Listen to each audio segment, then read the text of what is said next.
Davis கல்லூரியில் படித்து வருகிறேன். நீங்க சொன்னீங்க, அதாவது பலவீனத்துக்கு அப்பாற்பட்ட அனைத்தையும் மிஞ்சுவது தான் கடவுள்னு. அப்படிப்பட்டவர் தங்கள் மதத்தில் யாரு?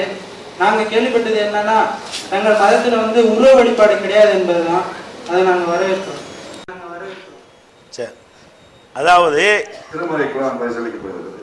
கடவுள் என்றால் எந்த பலவீனமும் இல்லாதவர்னு சொன்னீங்க. அப்படின்னா அவர் யாரு?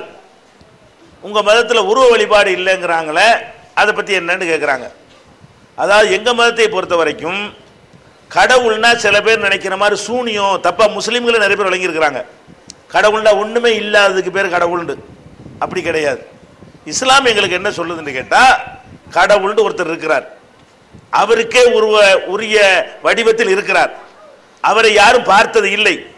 நம்ம நியாய தீர்ப்பு நாளுக்கு திரும்ப எழுப்புவார, அப்ப நம்ம எல்லாரும் கடவுளை பார்ப்போம். அப்பதான் கடவுள் எப்படி இருப்பார்னு தெரியும். அவர் எப்படி இருப்பார்னு தெரியாததுனால உருவத்தில் கொண்டு வராதிங்க.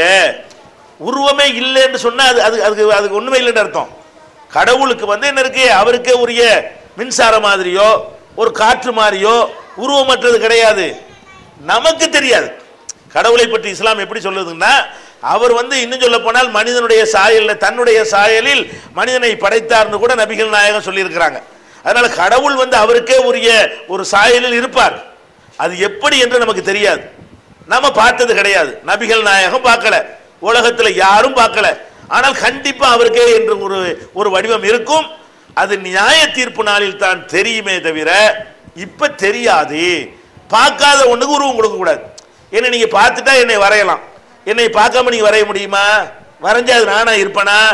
அதனால இஸ்லாம் என்ன சொல்லுதுன்னா, நீங்களா ஒரு உருவத்தை கொடுத்துக்கிறாதீங்க, அப்படி வழிபடாதீங்க. அவனுடைய ஆற்றல் வல்லமையெல்லாம் கருத்துல கொண்டு அப்படிப்பட்ட ஒரு சூப்பர் பவரை வணங்குறோம் என்று நினைத்து வணங்குங்கன்னு சொல்லுது.